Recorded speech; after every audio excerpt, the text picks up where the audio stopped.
เราชอบจับนกมาไว้ในกรงส่วนหนึ่งอาจเป็นเพราะรูปร่างและสีสันที่สวยงามดูเพลินตาหรือเป็นเพราะเสียงร้องที่ไพเราะของมัน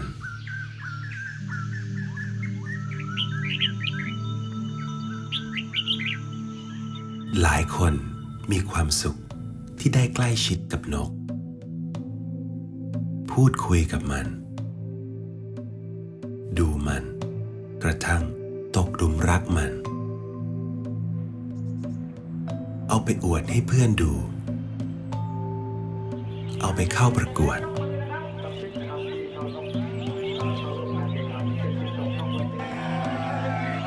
นกเองจะว่าไปก็อาจจะมีความสุขก็ได้มีคนสร้างบ้านให้อยู่อาหารก็มีให้พร้อมกินอิ่มนอนหลับปลอดภัยไม่ต้องคอยระแวงเรื่องศัตรูดูเหมือนสิ่งที่เราให้มันเพียงพอแล้วกับการมีชีวิตอยู่แต่มันก็ขาดสิ่งสำคัญอีกสิ่งหนึ่งไป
หลังฤดูแล้งที่ยาวนาน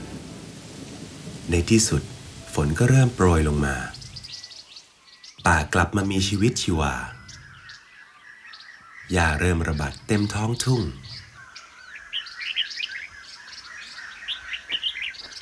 ต้นไม้ทยอยกันออกผล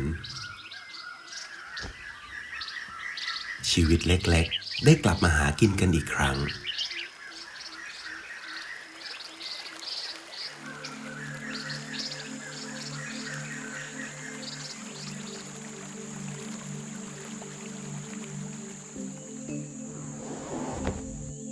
นกจาบคาคราวน้ำเงินอาศัยช่วงเวลานี้ให้กำเนิดชีวิตใหม่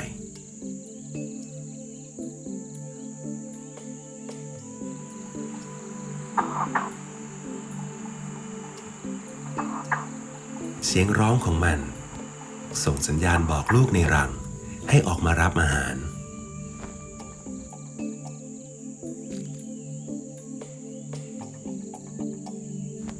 รังของนกจาบคาเกิดจากการขุดเนินดินให้เป็นโพรงลึกส่วนอาหารของมันก็คือแมลงนานาชนิด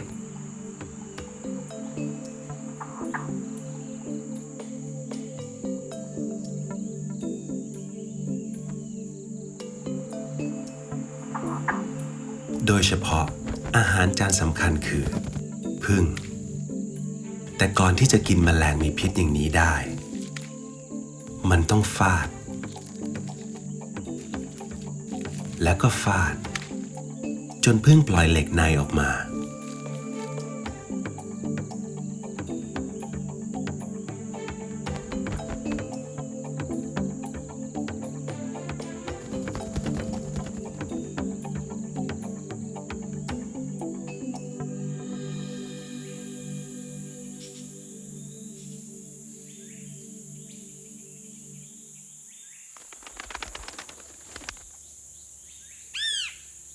บนพื้นป่าก็ยังเป็นที่ทำรังของนกแต้วแล้วธรรมดานกที่มีสีสันสวยงามมากชนิดหนึ่งบนลำตัวเล็กๆของมันมีสีรวมกันอยู่ถึง7 สีนกคู่นี้ กำลังเริ่มต้นสร้างครอบครัวธรรมชาติจึงสร้างสัญชาตญาณให้มันเลือกทำรังในกองเศษไม้ที่จะพรางสีสันอันโดดเด่นของตัวมันได้มันคาบเศษวัสดุมาอุดช่องว่างต่างๆจากภายในนอกจากจะช่วยป้องกันน้ำฝนแล้วยังช่วยสร้างความอบอุ่นให้กับครอบครัวของมันอีกด้วยดูเหมือนว่าที่ที่ปลอดภัยที่สุดอาจเป็นที่ที่ไม่น่าสนใจที่สุดก็เป็นได้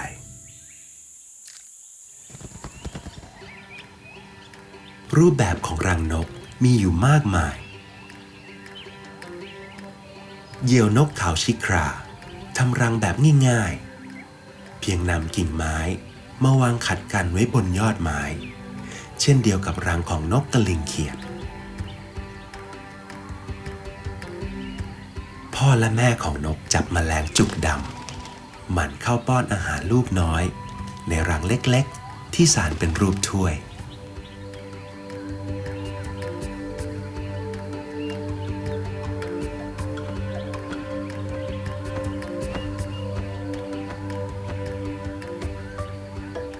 นกพญาปากกว้างท้องแดงช่วยกันสานรังห้อยไว้ที่ปลายของกิ่งไม้นกกระจาบค่อยๆนำใบหญ้ามาสอดสานอย่างบรรจงทีละเส้นทีละเส้นจนสำเร็จเป็นรังที่แข็งแรงและสวยงามยากที่ใครจะเรียนแบบสมกับความพยายามของมัน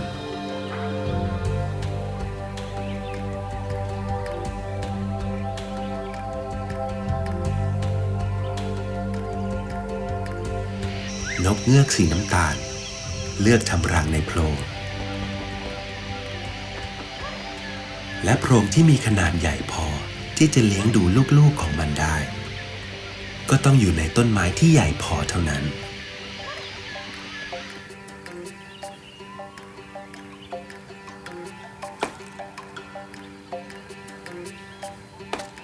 นกหัวขวานใช้ปากอันแหลมคมกับพละกำลังที่มากมายเจาะไม้เพื่อหาอาหารและสร้างโพรงรัง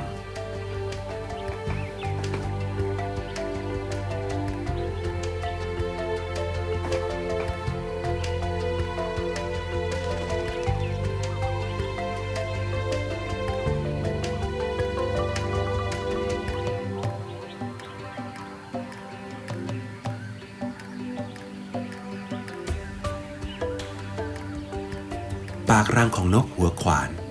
ก็มักจะใหญ่กว่าตัวของมันต่างจากนกที่เจาะไม้ได้อีกชนิดหนึ่งนกโพระดกปากรังของมันแทบจะพอดีกับตัวของมันเลยทีเดียว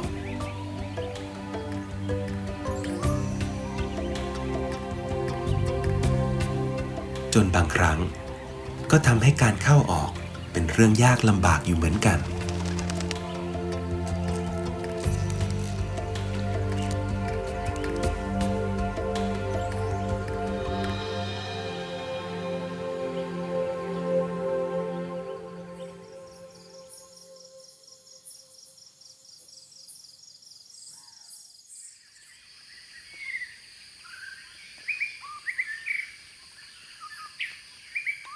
น้ำเชื่อมโยงทุกชีวิตเข้าด้วยกัน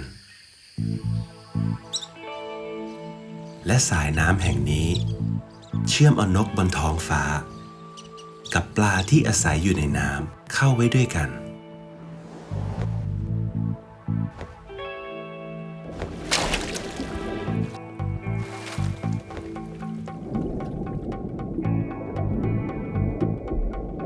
นี่คือนกกระเต็นปักหลักมันได้ชื่อนี้เพราะมันสามารถลอยตัวนิ่งเล็งปลาจากกลางอากาศได้เป็นเวลานานๆในขณะที่มันกำลังกระพือปีกหัวและสายตาของมันยังคงนิ่งจับจ้องไปยังเป้าหมายเบื้องล่างและนี่คือความสามารถพิเศษของมันที่นกส่วนใหญ่ไม่มี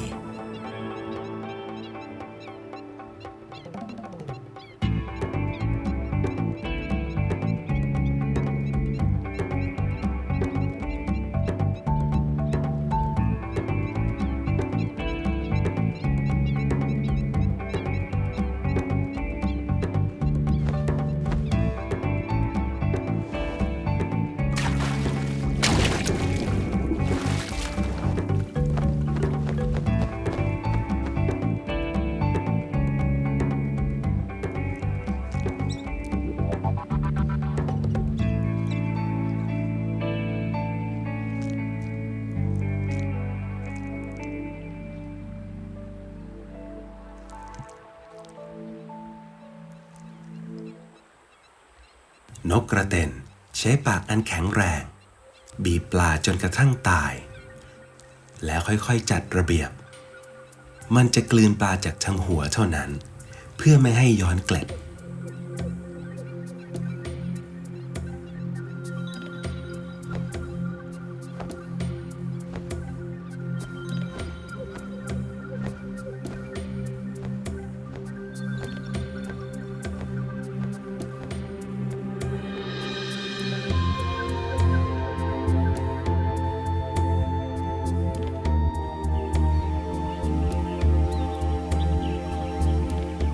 นอกจากในอากาศและในน้ำแล้วบนพื้นดินเองก็ยังมีอาหารให้กินมากมายไก่ฟ้าหลังเทาและนกกระทาดงอกสีน้ำตาลใช้เท้าคุ้ยเขี่ยหาอาหารส่วนนกกระรางสร้อยคอใหญ่ก็หากินด้วยท่วงท่าที่ต่างออกไป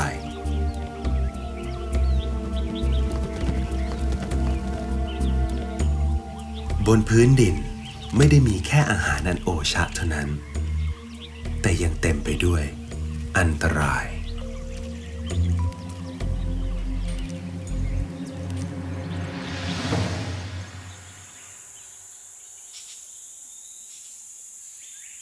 2 สัปดาห์ผ่านไปไข่ในรังฟักเป็นตัวงานของพ่อแม่นกแต้วแล้วเพิ่มขึ้นเรื่อยๆ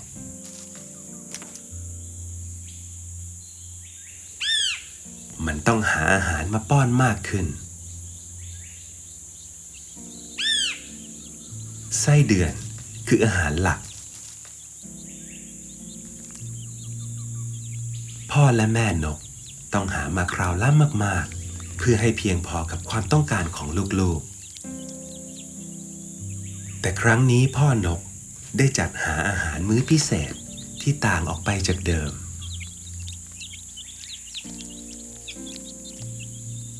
เมื่อลูกๆของมันต้องการถ่ายจะหันก้นให้มูลของลูกนกมีเยื่อบางๆหุ้มอยู่พ่อและแม่ก็จะคาบถุงมูลนี้ไปทิ้งไกลๆเพราะกลิ่นและสีของมูลจะทำให้นักล่าหารังของมันเจอแต่ครั้งนี้มันพลาด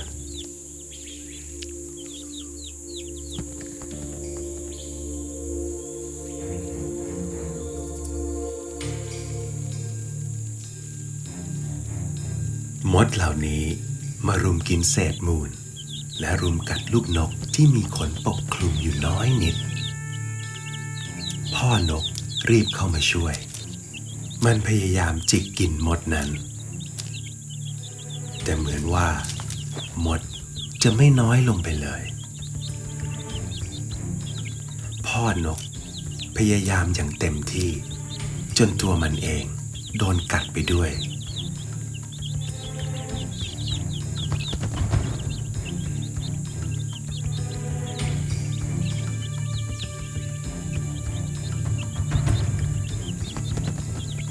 แต่โชคดีที่แม่นกกลับมาพอดีพ่อและแม่นกช่วยกันจิกกินมดและเศษมูลต้นเหตุของปัญหาแม้จะใช้เวลาสักหน่อยแต่มันก็กอบกู้สถานการณ์ไว้ได้นี่คงเป็นบทเรียนที่ไม่มีวันลืมและต้องเพิ่มความระวังให้มากขึ้น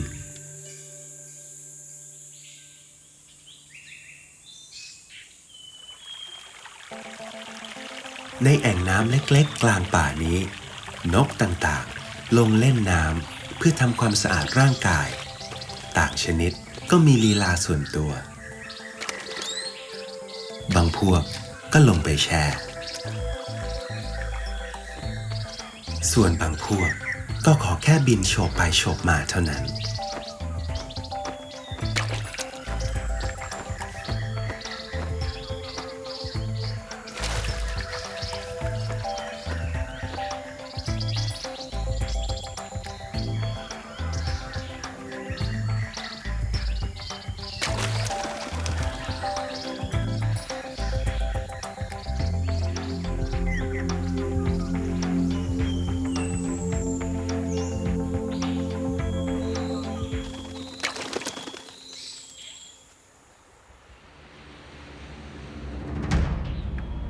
เหยี่ยวแดง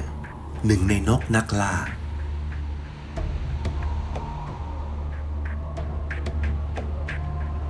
ท่วงท่าของมันสง่างาม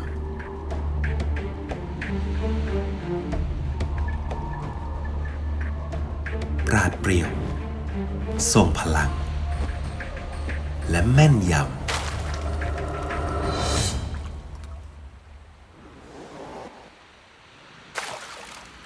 การแข่งแย่งอาหารที่มีอยู่อย่างจำกัดโดยที่ไม่สนใจตัวอื่นๆทุกตัวต่างเป็นคู่แข่งกันในสนามแห่งความวุ่นวายนี้เพียงแค่เสี้ยววินาทีที่มันเผลอตัวอาจหมายถึงชีวิต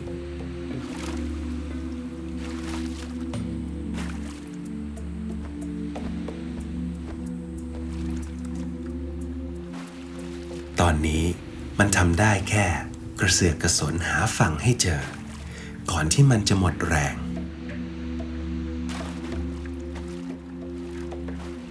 ชีวิตที่อยู่กับการแข่งแย่งชิงดีก็ต้องระวังตัวอยู่ตลอดเวลาและลมหายใจนี้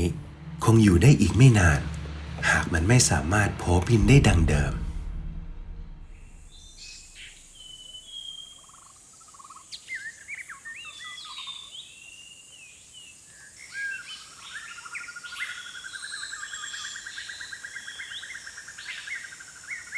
นกต่างๆยังดำเนินชีวิตของมันเช่นเดิม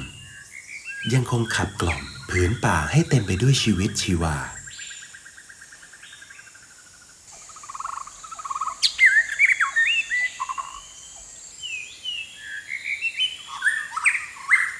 เสียงร้องบทเพลงหาคู่เสียงแห่งโมงยามเสียงประกาศอาณาเขต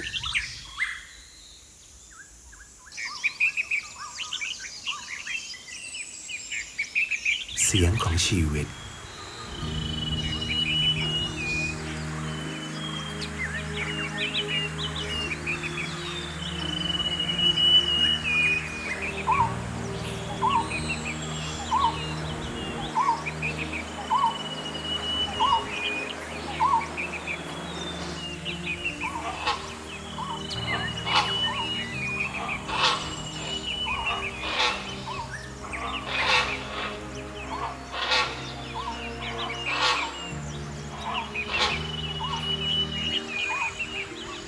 เสียงเหล่านี้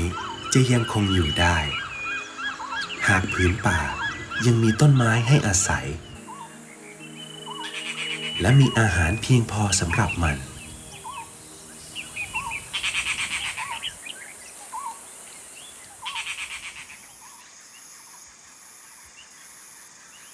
วันนี้นกยุงตัวผู้ตั้งใจตื่นแต่เช้ามันพยายามทำตัวให้ดูดีที่สุดค่อยๆจัดเรียงเส้นขนอย่างพิถีพิถันเรารีบเดินทางออกไป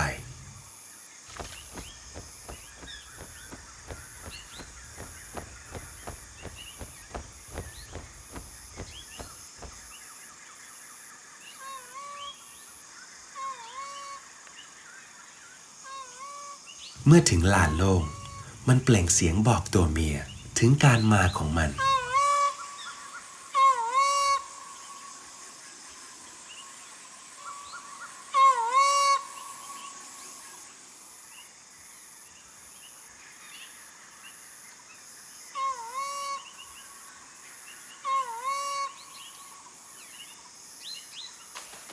ตัวผู้วิ่งต้อนตัวเมียด้วยท่วงท่าที่มันคิดว่าสง่างามแสดงความแข็งแรงให้ตัวเมียได้เห็น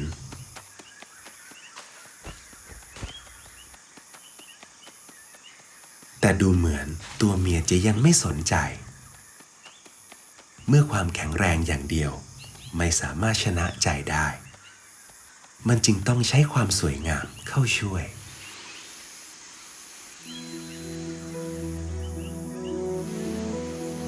หางที่สวยงามนี้มีความหมายที่ซ่อนอยู่เฉพาะตัวผู้ที่แข็งแกร่งเท่านั้น จึงจะรักษาความสมบูรณ์ของหางให้งดงามอย่างนี้ได้นี่จึงเป็นการประกาศถึงสายพันธุ์ที่แข็งแกร่งของมันให้ตัวเมียได้รับรู้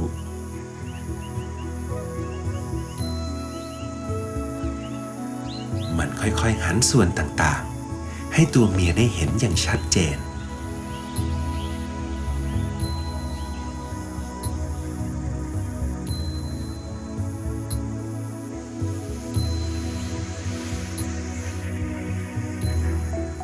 และสั่นหางเป็นช่วงๆให้เกิดประกายแวววาว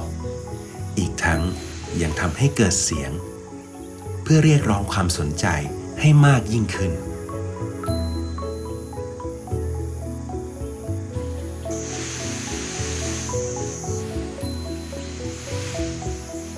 ลวดลายและสีสันอันมีเอกลักษณ์เฉพาะตัวที่ถูกคัดสรรโดยธรรมชาติได้เปิดเผยตัวตนสร้างผลทางความรู้สึกและความงาม